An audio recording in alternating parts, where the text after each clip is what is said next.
comunicará a nossa obra, influência e êxito. É a fé que atua por amor e purifica a alma. É a atmosfera de graça que circunda o crente.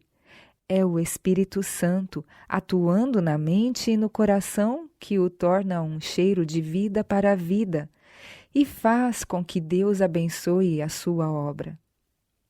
Deus pode hoje comunicar-se com seu povo e conceder-lhe a sabedoria necessária para fazer a sua vontade, da mesma forma como se comunicou com o seu povo de outrora. E lhe deu sabedoria para construir o tabernáculo. Na construção desse edifício, deu ele uma demonstração do seu poder e majestade. E seu nome deve ser honrado através dos edifícios que são construídos para ele hoje em dia. A sobriedade, solidez e a conveniência devem ser vistos em cada pormenor. Coobreiros de Deus. Os que têm o encargo da construção de um sanatório devem representar a verdade, trabalhando com o Espírito e o amor de Deus. Assim como, ao construir a arca, Noé advertiu o mundo pelo trabalho feito na construção das instituições do Senhor, pregar-se-ão sermões e o coração de alguns se convencerá e converterá. Sintam, pois, nossos obreiros, a maior ansiedade pela constante ajuda de Cristo, para que nossas instituições não sejam estabelecidas em vão. Enquanto progride a obra de construção, lembrem que, assim como nos dias de Noé e Moisés, Deus determinou todos os pormenores da arca e do santuário, também na construção de suas instituições modernas. Ele vigia o trabalho feito. Lembrem que o grande mestre e arquiteto deseja dirigir a sua obra por meio de sua palavra, espírito e providência. Por isso, devem tomar tempo para aconselharem-se com Deus. A voz da oração e a melodia dos hinos santos devem elevar-se até ele como o fumo do incenso suave. Todos devem compreender que dependem inteiramente de Deus. Devem lembrar que estão fundando uma instituição por cujo meio irá cumprir-se com êxito uma obra que terá consequências infinitas e que, ao realizarem assim o trabalho, devem ser coobreiros de Deus. Olhando para Jesus, deve ser o nosso lema. E esta é a promessa que nos é feita: instruir-te-ei e ensinar-te-ei o caminho que deve seguir. Guiar-te-ei com os meus olhos. Salmos 32, verso 8. Vantagens das estruturas de madeira. Os edifícios de tijolo e pedra não são os mais aconselháveis para um sanatório, pois estes são em geral frios e úmidos. Poder-se-á alegar que a construção de tijolos apresenta uma aparência muito mais atrativa e que o edifício deve ser vistoso. Nós, porém, carecemos de edifícios espaçosos e, se os tijolos são muito dispendiosos, devemos construir de madeira. A economia deve ser nosso objeto de estudo. Esta é uma necessidade em virtude da grandiosidade da obra que devemos realizar nos vários aspectos da vinha espiritual de Deus. Tem-se insinuado que os pacientes não se sentiriam a salvo do fogo em uma construção de madeira. Se, porém, estivermos no campo e não nas cidades, onde as construções estão aglomeradas, um fogo se originaria de dentro, não de fora. Por isso o tijolo não será uma salvaguarda. deve-se fazer ver aos pacientes que, para fins de saúde, a construção de madeira é preferível à de tijolos. A economia em operação. A economia nos gastos de meios é um excelente aspecto da sabedoria cristã. Este assunto não é suficientemente considerado pelos que ocupam posição de responsabilidade em nossas instituições. O dinheiro é um excelente dom de Deus. Nas mãos de seus filhos é ele um alimento para o faminto, bebida para o sedento e vestido para o nu. É defesa ao oprimido e um meio de saúde para o enfermo. Os meios não devem ser gastos desnecessária e prodigamente para a satisfação do orgulho e da ambição.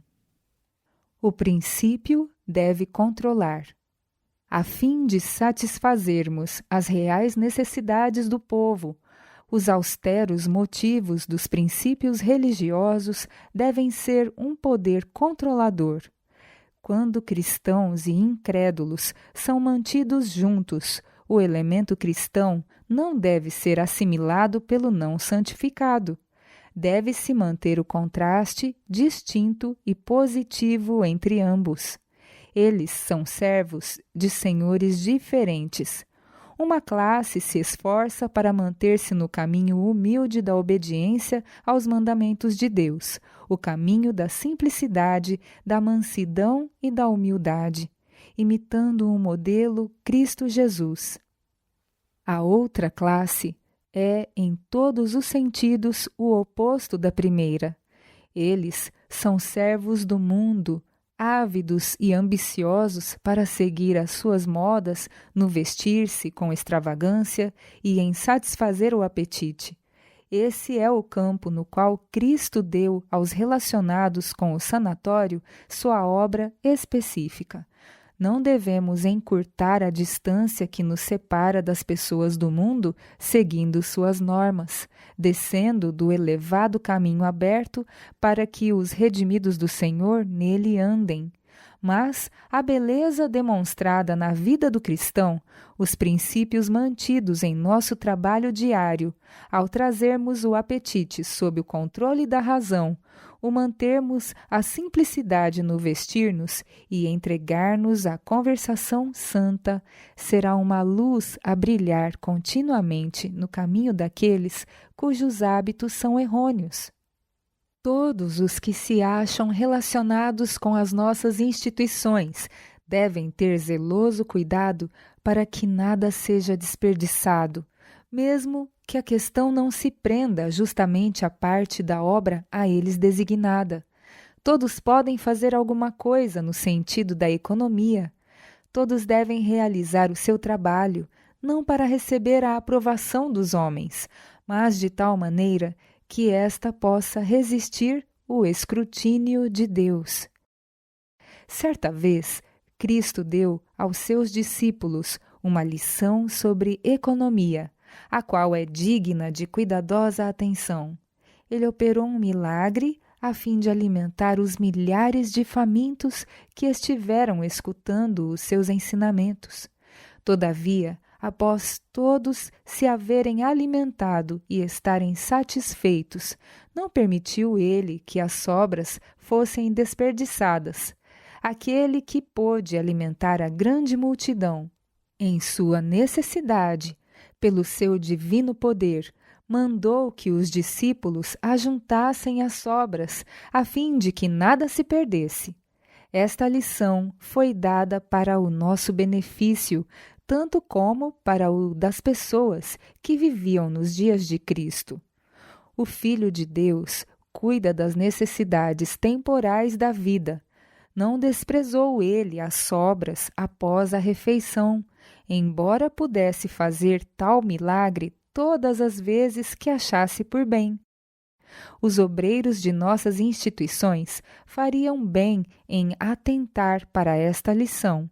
Recolhei os pedaços que sobejaram, para que nada se perca.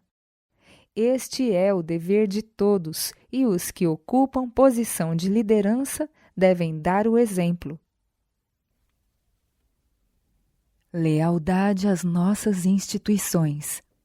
O sanatório de Battle Creek foi construído sob pressão de dificuldades. Medidas decisivas tiveram que ser tomadas.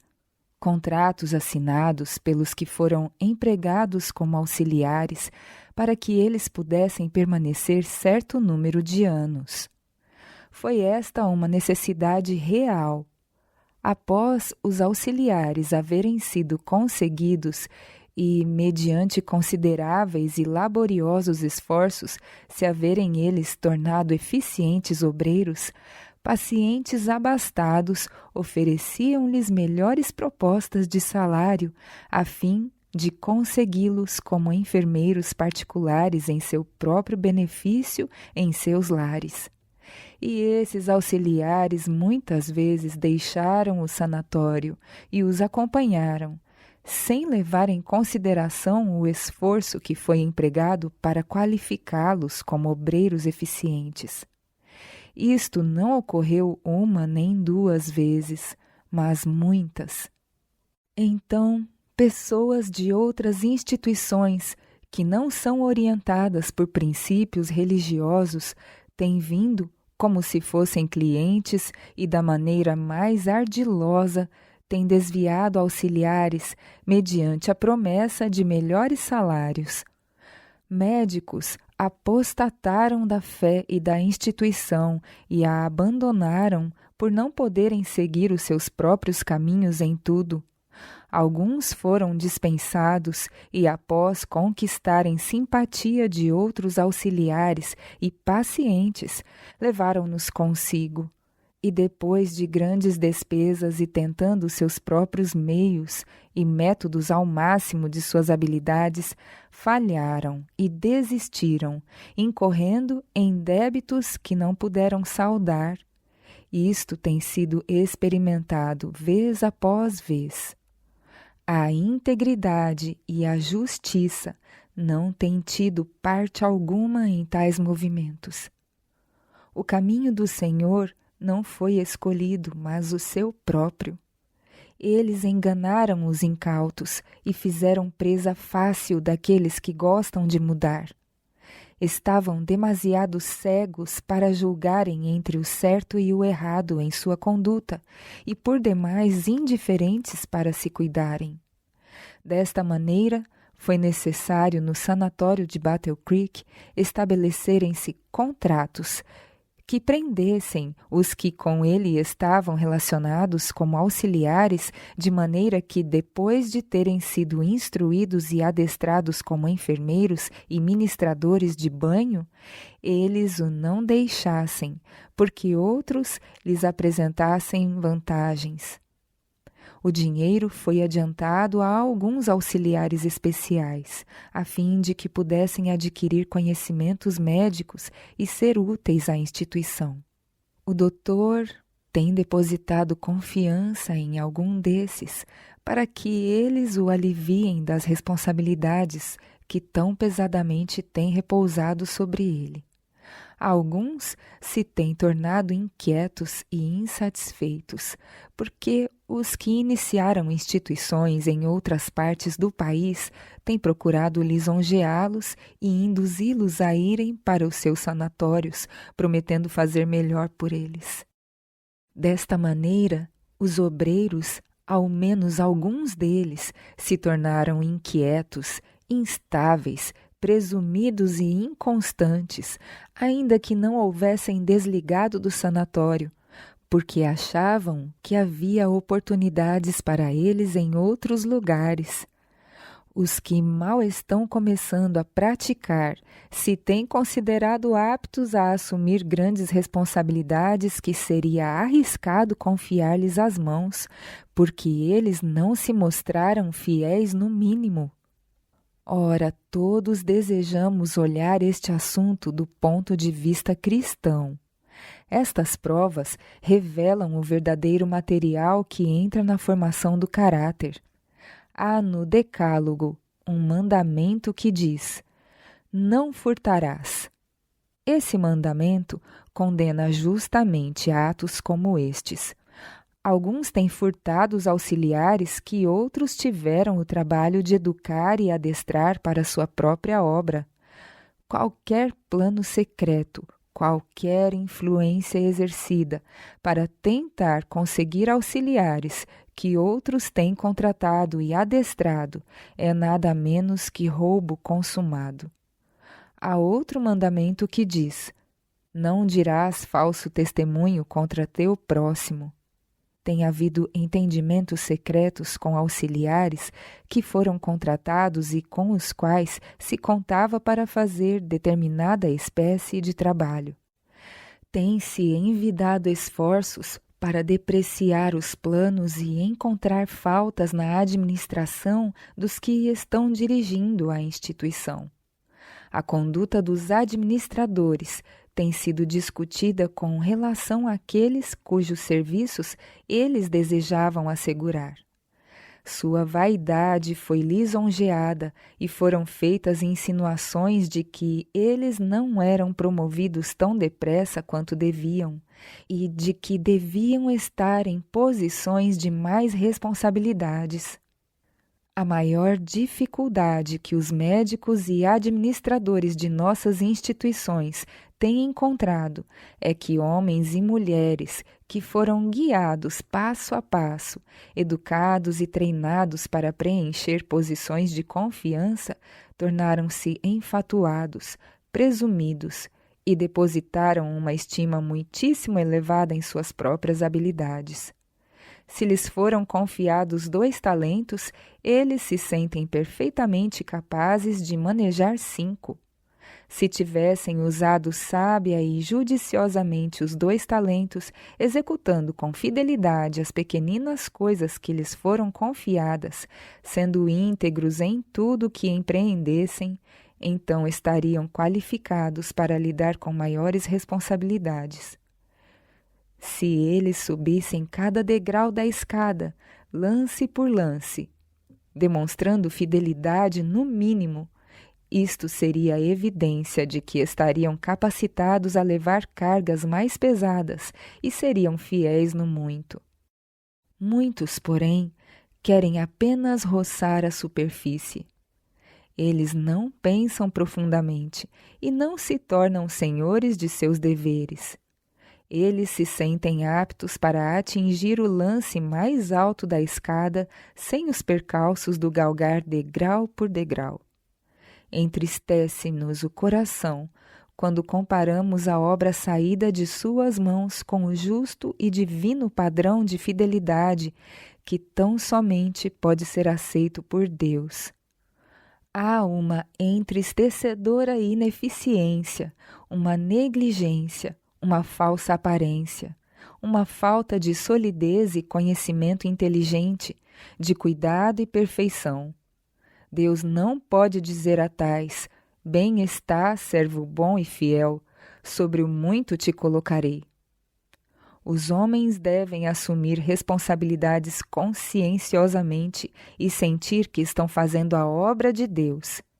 Eles devem ter fidelidade no coração para neutralizar todos os sofismas e enganos de Satanás, que poderiam afastá-los do caminho reto, de maneira que, em lugar de preferirem fazer a vontade do Senhor, sigam os impulsos do seu próprio caráter indisciplinado. Se o coração for santificado e guiado pelo Espírito Santo, eles não correrão nenhum risco, mas estarão convencidos em tudo o que empreenderem de fazer boa obra para Jesus. E ao fazerem sua obra corretamente, estão eles certamente a associar-se nesta vida a uma firme fortaleza do alto e serão guiados em todo bom e santo caminho. Serão firmes aos princípios.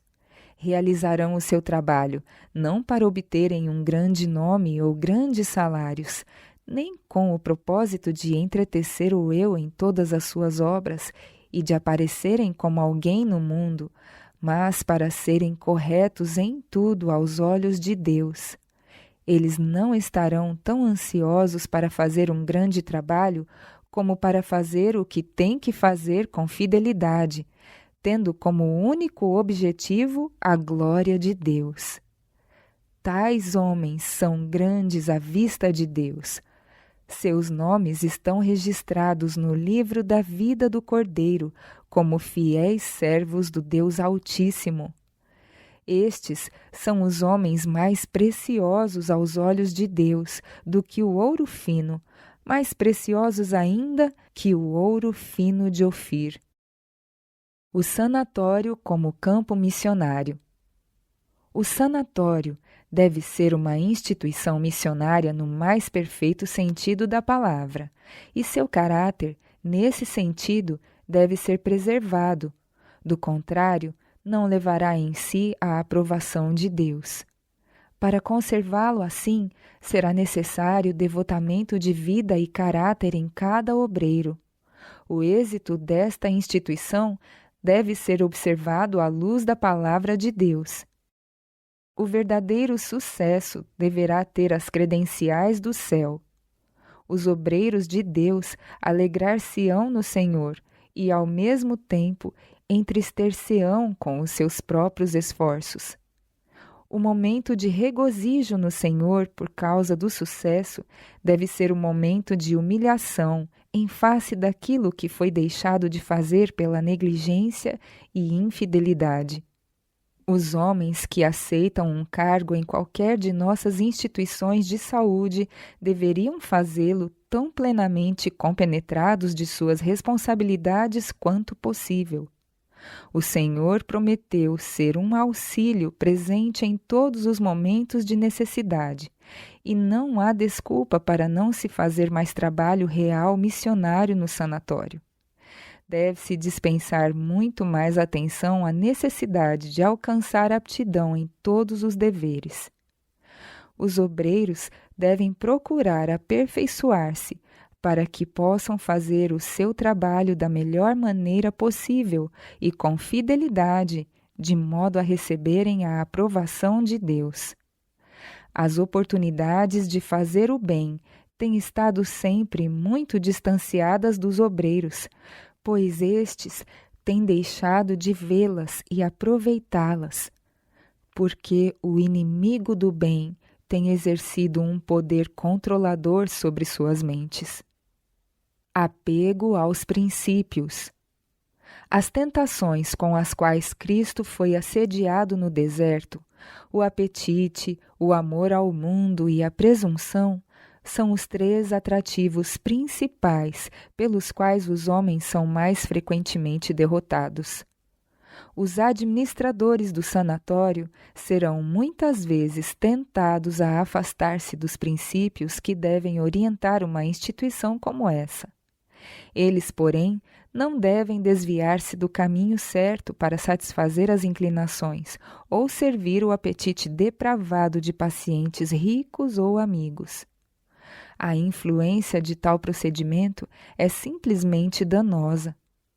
O afastamento dos ensinos ministrados em conferências ou através da imprensa exerce um efeito muito desfavorável sobre a influência e a moral da instituição e, em grande parte, anulará todos os esforços para instituir e reformar as vítimas do apetite e paixões depravados e para levá-las a Cristo, o único refúgio seguro. O mal não terminará aqui. A influência atinge não só os pacientes, mas também os obreiros. Uma vez derribadas, é dado um passo após outro na direção do erro. Satanás apresenta lisonjeiras propostas mundanas aos que se afastarem dos princípios e sacrificarem a integridade e honra cristãs para obter a aprovação dos ímpios. Seus esforços são muitas vezes bem-sucedidos. Ele obtém a vitória onde deveria encontrar o revés e a derrota. Cristo resistiu a Satanás em nosso benefício. Temos o exemplo de nosso Salvador para fortalecer os nossos fracos propósitos e resoluções. Apesar disto, porém, alguns cairão pelas tentações de Satanás e não cairão sozinhos. Toda alma que deixa de obter a vitória faz outros caírem por meio de sua influência. Os que deixam de associar-se com Deus e de receber sabedoria e graça para aprimorarem e sublimarem a sua própria vida serão julgados pelo bem que poderia ter feito, mas que deixaram de realizar por estarem satisfeitos com a mundanidade da mente e a amizade com os não santificados. Todo o céu está interessado na salvação do homem e está pronto para derramar sobre ele seus generosos dons, se ele preencher as condições estipuladas por Cristo. Saí do meio deles e apartai-vos, diz o Senhor, e não toqueis nada imundo. Para a glória de Deus, é-nos ordenado que quer comamos, quer bebamos, ou façamos outra qualquer coisa, façamo-lo para a glória de Deus. Quantos têm sido conscienciosamente movidos por princípios e não por impulso, e obedecido literalmente a este mandamento? Quantos dos jovens discípulos têm feito de Deus sua confiança e sua porção, buscando diligentemente conhecer e fazer sua vontade? Muitos há que são servos de Cristo em nome, mas não em verdade. Onde os princípios religiosos governam, pequeno é o risco de se cometerem grandes erros, pois o egoísmo que sempre cega e engana fica subordinado. O sincero desejo de fazer bem aos outros predomina, de maneira que o próprio eu é esquecido. A posse de firmes princípios religiosos é um inestimável tesouro. É a mais pura, mais elevada e nobre influência que os mortais possam possuir. Os que a possuem têm uma âncora. Todo ato é bem considerado, não seja seu efeito prejudicial a outro e o desvie de Cristo. O capelão e sua obra. É de suma importância que aquele que é escolhido para cuidar do interesse espiritual dos pacientes e auxiliares seja um homem de bom senso e não divorciado dos princípios, um homem que exerça influência moral, que saiba tratar com as mentes. Deve ser uma pessoa sábia e culta, afetiva, bem como inteligente. Pode não ser inteiramente eficiente em todos os sentidos a princípio. Deve, porém, mediante intensas reflexões e o exercício de suas habilidades, qualificar-se para essa importante obra. É necessário muita sabedoria e bondade para se servir convenientemente nesta posição, não obstante com inflexível integridade, pois se deverá encontrar preconceito, fanatismo e erro de toda forma e espécie. Esse lugar não deve ser ocupado por um homem de temperamento irritável e combatividade violenta. Deve-se ter cuidado para que a religião de Cristo não se torne repulsiva em virtude de severidade ou impaciência. Os servos de Deus devem procurar, por meio da mansidão, da bondade e do amor, representar corretamente nossa fé sagrada. Conquanto a cruz jamais deva ser ocultada, deve ele apresentar também o inigualável amor do Salvador. O obreiro deve estar imbuído do Espírito de Jesus, e então os tesouros da alma devem ser apresentados em palavras que encontrem o seu caminho para o coração dos ouvintes. A religião de Cristo, exemplificada na vida diária de seus seguidores, exercerá uma influência 10 vezes maior do que os mais eloquentes sermões. Se todos os que estão ligados com o sanatório forem bons representantes das verdades da reforma da saúde e de nossa fé sagrada, estarão exercendo uma influência tendente a moldar a mente de seus pacientes. O contraste entre os hábitos errôneos e os que estão em harmonia com a verdade de Deus exerce um poder convincente. Mantende a verdade em sua pureza. Os que são colocados em encargos das instituições do Senhor necessitam muito da força, graça e poder mantenedores de Deus, a fim de que não procedam contrariamente aos sagrados princípios da verdade. Muitíssimos, são tardos de compreensão, no que tange a sua obrigação de manter a verdade em sua pureza, não contaminada por um só vestígio de erro. Seu perigo está em conservarem a verdade em pouca estima, deixando assim nas mentes a impressão de que pouco importa o que cremos se, ao levarmos a cabo planos ou ideias humanos, podemos exaltar-nos perante o mundo como detentores de uma posição superior, como ocupando o mais alto lugar. Deus chama homens cujo coração seja tão constante como o aço, que permaneçam firmes na integridade, intrépidos às circunstâncias. Ele chama homens que permaneçam separados dos inimigos da verdade. Chama homens que não ousarão recorrer ao braço de carne, associando-se com os mundanos, a fim de conseguir meios para o avanço de sua obra, mesmo para a construção de instituições. Em virtude de sua aliança com incrédulos, Salomão adquiriu grande quantidade de ouro e prata. Sua prosperidade, porém, tornou-se sua ruína. Os homens hoje não são nada mais sábios do que ele e estão igualmente sujeitos a ceder às influências que causaram a sua derrota. Durante milhares de anos, Satanás esteve adquirindo experiência na arte de enganar, e aos que vivem nesta época apresenta-se ele com irresistível poder. Nosso único refúgio encontra-se na obediência à palavra de Deus, a qual nos foi dada como guia e conselheiros seguros. O povo atual de Deus deve conservar-se distinto e separado do mundo, de seu espírito e de suas influências. Pelo que saí do meio deles e apartai-vos. Ouviremos a voz de Deus e obedeceremos, ou faremos parcialmente a obra em apreço e procuraremos servir a Deus e a Mamon? Há trabalho importante diante de cada um de nós. Os pensamentos corretos e os propósitos puros e santos não nos vêm espontaneamente. Temos que lutar por eles. Os puros e santos princípios devem lançar raízes em todas as nossas instituições, nossas casas publicadoras, colégios e sanatórios. Se as nossas instituições forem o que Deus deseja que elas sejam, os que com elas estão associados não se amoldarão às instituições mundanas.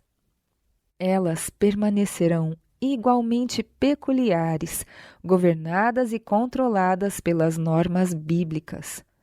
Não se harmonizarão com os princípios do mundo para conseguir apoio. Motivo algum terá suficiente força para movê-las dos retos caminhos do dever. Os que estão sob o controle do Espírito de Deus não buscarão o seu próprio prazer ou divertimento. Se Cristo reinar no coração dos membros de sua igreja, eles atenderão ao apelo. Pelo que saí do meio deles e separai-vos. Não sejais participantes dos seus pecados. Para o bem-estar de outros. Em sua conduta para com os pacientes, devem todos ser movidos por motivos mais elevados de que por interesses egoístas. Todos devem compenetrar-se de que esta instituição é uma das instrumentalidades divinas para aliviar as enfermidades do corpo e apontar a alma enferma pelo pecado àquele que pode curar tanto a alma como o corpo. Juntamente com o cumprimento dos deveres especiais que lhes foram designados, devem todos ter interesse pelo bem-estar dos outros. O egoísmo é contrário ao espírito do cristianismo. Obreiros necessários. Devemos ser cuidadosos a fim de que associemos com os nossos sanatórios aqueles que deem à obra uma feição correta. Deve-se formar o caráter aqui à semelhança divina. Não é a vestimenta dispendiosa o que nos proporcionará influência, mas é por meio da verdadeira humildade cristã que exaltaremos o nosso Salvador. Nossa única esperança de sucesso ao fazer o bem às pessoas do mundo que recorrem aos sanatórios como pacientes está em que todos os obreiros, individual e coletivamente, mantenham uma viva ligação com Deus. O traje dos auxiliares dos sanatórios deve ser modesto e bem feito. A roupa, entretanto, não é tão importante quanto o comportamento. O assunto mais importante é que a verdade viva em nossa vida, que nossas palavras estejam em harmonia com a fé que professamos ter. Se os obreiros de nossos sanatórios se entregarem a Deus e assumirem uma atitude correta como crentes na verdade, o Senhor reconhecerá isto e veremos uma grande obra realizada nestas instituições. Auxiliares experientes. Não é dos procedimentos mais sábios associar com os nossos sanatórios demasiados obreiros inexperientes, os quais vêm como aprendizes, quando há falta de obreiros experientes e eficientes. Necessitamos de mais enfermeiras-chefes e de homens sadios e firmes nos princípios, homens verdadeiros que temam a Deus e que possam assumir responsabilidades sabiamente. Alguns poderão vir e oferecer-se para trabalhar por pequeno salário, seja porque gostariam de estar em um sanatório ou porque desejam aprender. Não é, porém, verdadeira economia ter em uma instituição grande número de obreiros inexperientes. Se as pessoas certas se relacionarem com a obra e todos humilharem o coração perante Deus, ainda que houvesse agora uma pesada dívida a repousar sobre a instituição, o Senhor operaria de tal maneira que o débito seria diminuído e almas se converteriam à verdade, porque veriam que os obreiros estão trilhando no caminho do Senhor e guardando os seus mandamentos. Essa é a única esperança para a prosperidade de nossos sanatórios. É inútil pensar de qualquer outra maneira. Não podemos esperar que as bênçãos de Deus repousem sobre nós se servimos a Deus a nosso modo, e o deixamos quando bem o entendemos. Não é necessário que atendamos às exigências de prazer do mundo. Há outros lugares no mundo nos quais as pessoas podem encontrar divertimentos. Precisamos em nossos sanatórios de homens e mulheres de valor. Precisamos daqueles que revelem a simplicidade da verdadeira piedade. Ao acudirem os doentes às nossas instituições, devem eles fazer compreender que há um poder divino em atividade, que os anjos de Deus estão presentes. Indispensável ao tato. O trabalho espiritual de nossos sanatórios não deve estar sob o controle dos médicos. Esse trabalho requer reflexão, tato e vasto conhecimento da Bíblia. Os ministros que possuem essas qualidades devem estar ligados aos nossos sanatórios. Devem eles elevar as normas da temperança do ponto de vista cristão, mostrando que o corpo é o templo do Espírito Santo, e fazerem ver às pessoas a responsabilidade que sobre elas repousa, como possessão adquirida de Deus, de tornarem a mente e o corpo um templo santo e digno da habitação do Espírito Santo. Tratando com sentimentalismo. Os responsáveis pela instituição devem sempre manter uma elevada norma e velar cuidadosamente pelos jovens a eles confiados pelos pais, como aprendizes e auxiliares nos vários departamentos. quando moços e moças trabalham juntos, surge entre eles uma simpatia que frequentemente se transforma em sentimentalismo. Se os responsáveis forem indiferentes a isso, poder-se-ão causar indeléveis males a essas almas e o caráter moral elevado da instituição será comprometido. Caso tais pacientes ou auxiliares continuem sua familiaridade por meio de engano, após haverem recebido judiciosas instruções, não devem ser conservados na instituição, pois sua influência contagiará os inocentes e os que confiam. As jovens perderão o seu feminil recato e serão levadas a agir enganosamente, pois suas afeições se tornaram enredadas. Deve-se ensinar os jovens a serem sinceros, embora modestos em suas amizades. Deve-se lhes ensinar a respeitarem as normas e a autoridade justas. Caso se recusem a fazer isto, devem ser despedidos, não importa a posição que ocupem, eles perverterão a outros. A prontidão das jovens em se colocarem na companhia dos moços, demorar-se em volta do lugar em que eles estão a trabalhar, manter com eles conversas vulgares, vãs, rebaixa o sexo feminino. Rebaixa-as, mesmo na estima daqueles que com elas condescendem em tais coisas.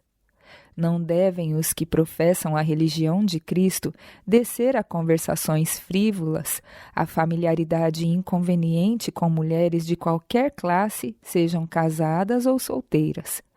Que eles se mantenham em seu devido lugar com toda a dignidade. Ao mesmo tempo, devem eles ser sociáveis, bondosos e corteses para com todos. As senhoras jovens devem ser reservadas e modestas. Não devem dar nenhuma ocasião para que se fale mal de suas boas intenções. Os que dão demonstrações de que os seus pensamentos seguem um curso rasteiro e cuja conversação tende mais a corromper do que elevar, devem ser afastados imediatamente de qualquer ligação com a instituição, pois com certeza perverterão a outros. Tende sempre em mente que as nossas instituições de saúde são campos missionários. Desculpareis a leviandade e os atos descuidados, dizendo que isto foi o resultado de irreflexão de vossa parte? Não é dever do cristão pensar de maneira sensata? Se Jesus estiver entronizado no coração, poderão os pensamentos ser tumultuados?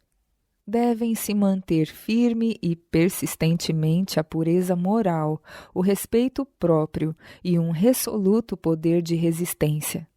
Não deve haver afastamento da discrição. Um ato de familiaridade, uma indiscrição, pode pôr em perigo a alma, abrindo a porta à tentação, diminuindo assim o poder de resistência. O poder enobrecedor dos pensamentos puros. Necessitamos de ter um constante sentimento do poder enobrecedor dos pensamentos puros. É nos bons pensamentos que reside a única segurança para cada alma. O homem, como imaginou na sua alma, assim é. A faculdade de se dominar desenvolve-se pelo exercício. O que parecia a princípio difícil torna-se fácil pela repetição constante, até que os retos pensamentos e ações acabam por ser habituais. Se quisermos, podemos afastar-nos de tudo o que é baixo e inferior e elevar-nos para uma alta norma. Podemos ser respeitados pelos homens e amados por Deus. Críticas e censuras. Os que visitam as nossas instituições e veem onde a obra deixou de ser feita para maior proveito, deveriam, caso tenham tido maior experiência e conheçam uma maneira mais bem-sucedida de dirigir, entender-se com aqueles que se acham em posição de confiança e procurar auxiliá-los a ver a maneira correta de agir. Os que deixam de fazer isto negligenciam o seu dever e são infiéis para com a responsabilidade que lhes foi confiada por Deus. Se tal indivíduo sai dessa instituição sem dizer coisa alguma às pessoas certas e declara a pessoas de fora que viu falhas na direção e lugares onde se fizeram despesas que não beneficiaram a instituição, deixou de manifestar espírito cristão e tornou-se desleal para com seus irmãos e para com Deus.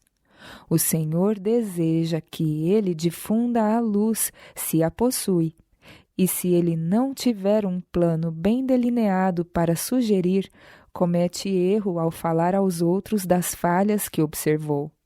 Se deixa de transmitir aos obreiros os benefícios de sua suposta sabedoria superior, se apenas encontra faltas, sem com espírito elevado dizer como melhorar, não só prejudica a reputação da instituição, mas dos obreiros, que poderão estar agindo de acordo com o melhor conhecimento que possuem.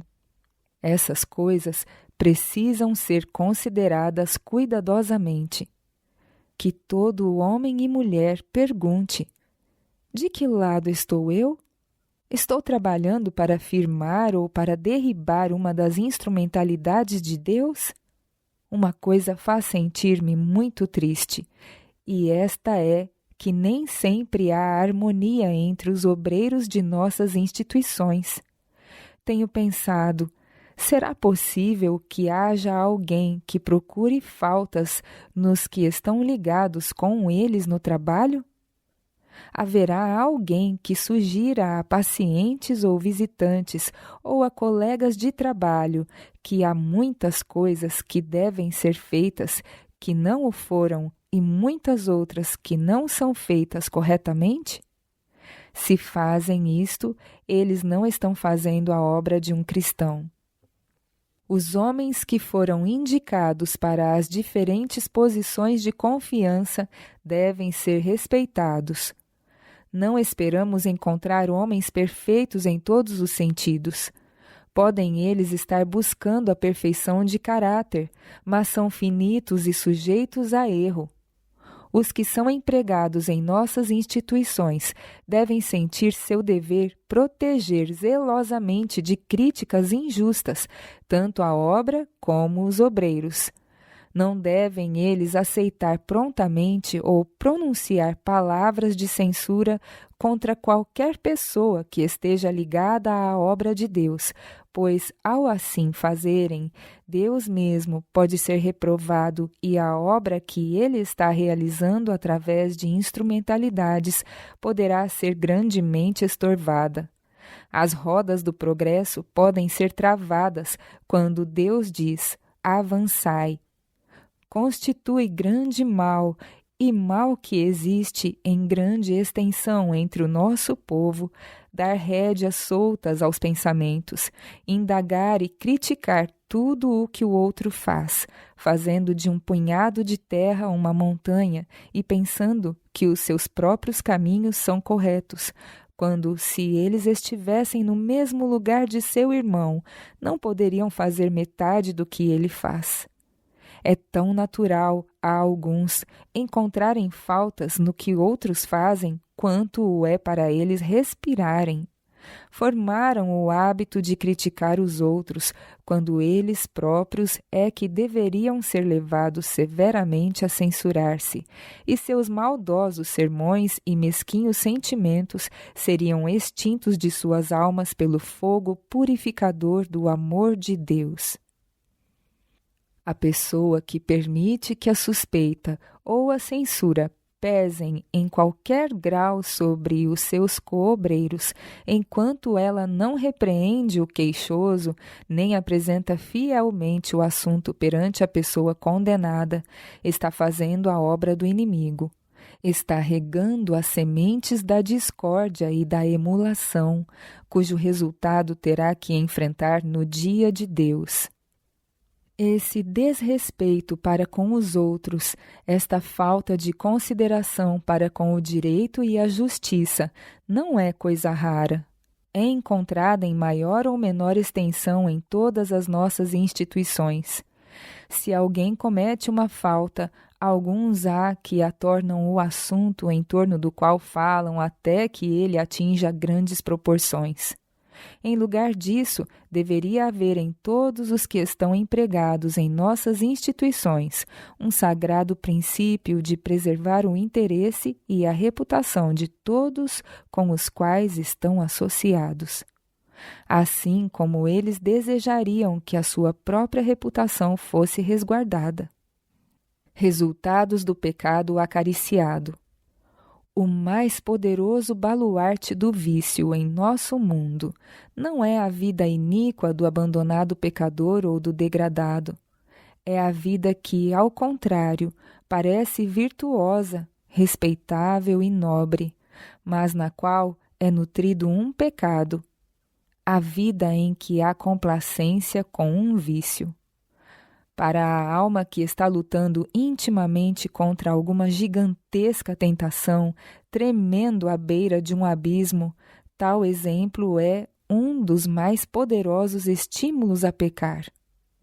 Aquele que, dotado de altas concepções da vida, da verdade e da honra, transgride ainda voluntariamente um preceito da santa lei de Deus, perverteu seus nobres dons, tornando-os um laço para o pecado. O gênio, o talento, a simpatia, mesmo a generosidade e as boas ações, podem tornar-se um engodo de Satanás para seduzir almas para o precipício da ruína nesta vida e na porvir. Olhando para Jesus. A noite passada tive uma maravilhosa experiência. Achava-me em uma reunião na qual eram feitas perguntas e respondidas.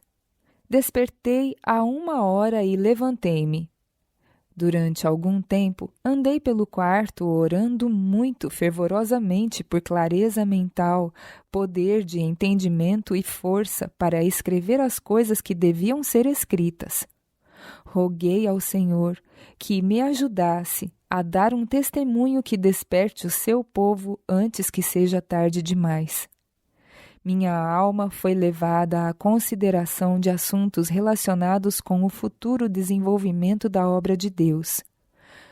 Os que tiveram pouca experiência no começo da obra erram muitas vezes no julgamento com respeito à maneira pela qual deve ela ser levada avante. São eles tentados em muitos pontos. Pensam que seria melhor se os obreiros talentosos recebessem maiores salários de acordo com a importância do trabalho que fazem. Alguém que possui autoridade, porém, levantou-se entre nós na reunião em que eu me achava presente na noite passada e pronunciou palavras que devem decidir a questão. Disse ele: olhando para Jesus, autor e consumador da fé, acompanhai a sua obra desde que ele assumiu a humanidade e lembrai-vos de que ele é o vosso exemplo. Na obra de salvação de almas, sua vida divino-humana em nosso mundo deve ser o vosso guia. Ele fez o mundo, contudo, quando esteve na terra, não tinha onde reclinar a cabeça.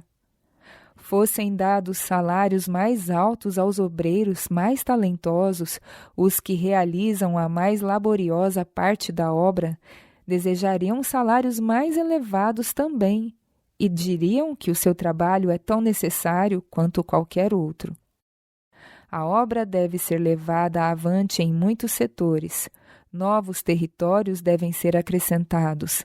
Não se deve criar qualquer Jerusalém centro. Se tais centros forem feitos, haverá um dispersamento de pessoas para fora deles, pelo Senhor Deus do céu. A obra de Deus deve prosseguir sem aparência exterior. Ao fundarmos instituições, jamais devemos competir com instituições do mundo em tamanho ou esplendor.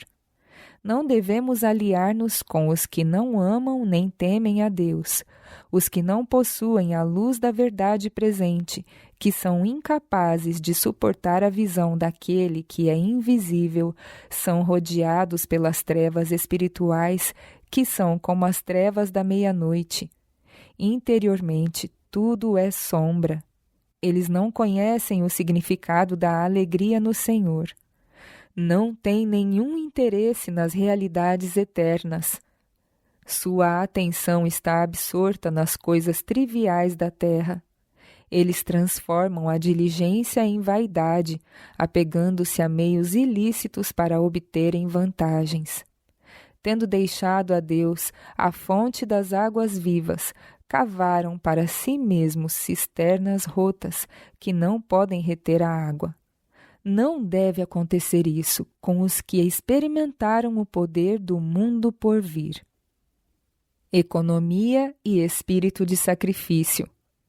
Semeai as sementes da verdade onde quer que tenhais oportunidade. Ao estabelecerdes a obra em novos lugares, economizai de todas as maneiras possíveis. Ajuntai os fragmentos, coisa alguma deve perder-se. Estamos próximo do fim da história da terra, e os diversos ramos da obra de Deus devem ser levados avante com muito mais desprendimento do que já foram. A obra destes últimos dias é uma obra missionária. A verdade presente desde a primeira letra do alfabeto até a última significa esforço missionário. A obra a ser feita reclama sacrifício a cada passo do progresso.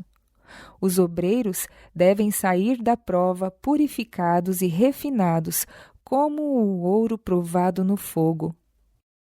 Cooperação entre as escolas e os sanatórios. Convém que os nossos centros de instrução para obreiros cristãos estejam localizados próximos de nossas instituições de saúde, de maneira que os alunos aprendam os princípios da vida sadia. As instituições que formam obreiros capazes de apresentar a razão da sua fé e cuja fé se manifesta em atos de amor e purifica a alma têm grande valor. Foi-me mostrado claramente que, onde quer que seja possível, devem ser fundadas escolas próximo dos nossos sanatórios, a fim de que cada instituição seja um auxílio e amparo à outra. Aquele que criou o homem se interessa pelos que sofrem. Ele dirigiu a fundação dos nossos sanatórios, bem como a construção das nossas escolas junto deles, a fim de que venham a tornar-se meios eficazes no preparo de homens e mulheres para a obra que tem por objetivo aliviar os sofrimentos da humanidade. Lembrem-se os funcionários da obra médica adventista do sétimo dia de que o Senhor Deus onipotente reina. Cristo é o maior dos médicos que já pisou a terra amaldiçoada pelo pecado. O Senhor quer que seu povo a Ele recorra em busca da capacidade de curar. Ele batizará os seus com o Espírito Santo, capacitando-os para servirem, de modo que sejam uma bênção ao restituírem a saúde espiritual e física aos que necessitam cura. O Senhor quer que os obreiros façam esforços especiais para apontar aos enfermos e sofredores o grande médico que formou o corpo humano. Equidade em questões de salário. Prezado irmão, suponho não ter demorado muito para cumprir a minha promessa de escrever-lhe. Estive pensando no problema que lhe esteve agitando a mente com respeito aos salários. O Senhor sugere que, se pagarmos salários mais elevados, poderemos conseguir homens de habilidade para preencher importantes posições de responsabilidade. Pode ser que isto esteja certo, mas eu lamentaria muito ao ver nossos obreiros conservados em nossa obra por